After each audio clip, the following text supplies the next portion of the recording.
offense, because this is what keeps me up at night, and I think this is where we all have immense opportunities.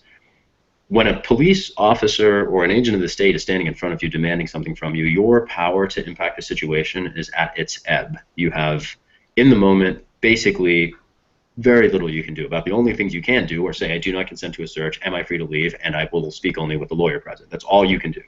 Anything else you do just makes things worse.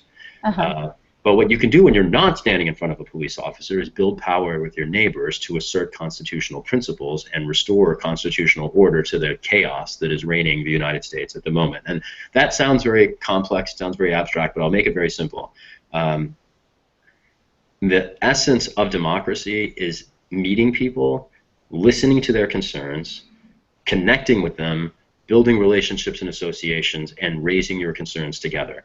That is how we've gotten everything in the United States, from, you know, the opportunity for women to vote, to the opportunity to go home for the weekend, to Social Security, to, you know, all of everything good in this country. The right to vote for, you know, people of color have come through grassroots mobilization that has challenged our institutions.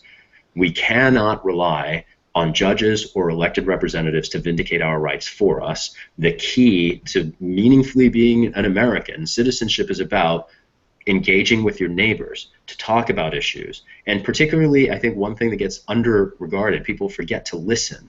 Listening to your neighbors is the very first thing you can do to build a movement to recover our rights, and to expand our rights to include communities like African Americans who, quite frankly, have never been allowed rights in the first place. And the most powerful things we can do are to make introductions among friends or acquaintances or allies or neighbors or colleagues who share concerns or maybe share an experience, to bring people together and allow them, first, to realize they're not alone, second, to expand their information base, and third, this is where it gets really important, to mobilize and to express our concerns together. And this is one other principle here to not lose track of, is that when we mobilize, if in our coalitions are diverse communities that actually represent the various swaths of the cities and states that we come from, we are politically inexorable. You set the agenda when you mobilize a diverse community, and the only way to mobilize a diverse community is to go to different people and listen to their concerns, and then to share yours and build trusted relationships and find ways to support each other. And the easiest way to do this, I think, if you wanted a tactical point of entry, is to find 3 friends and host a documentary screening.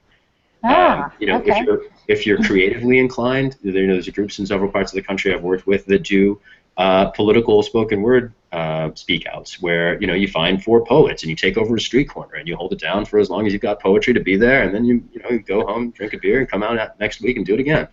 And, you know, with respect to the documentary screenings, you know, you pull together whoever you can in a community center or a church. You have a list. You ask people who want to get more information to sign the list. You have a discussion after the documentary. A month later, you email the list and say, okay, we're going to screen another one. Who wants to curate the next one? And then you build it. You know, there's lots of easy ways that don't require a lot of time to pull people together. And is there a particular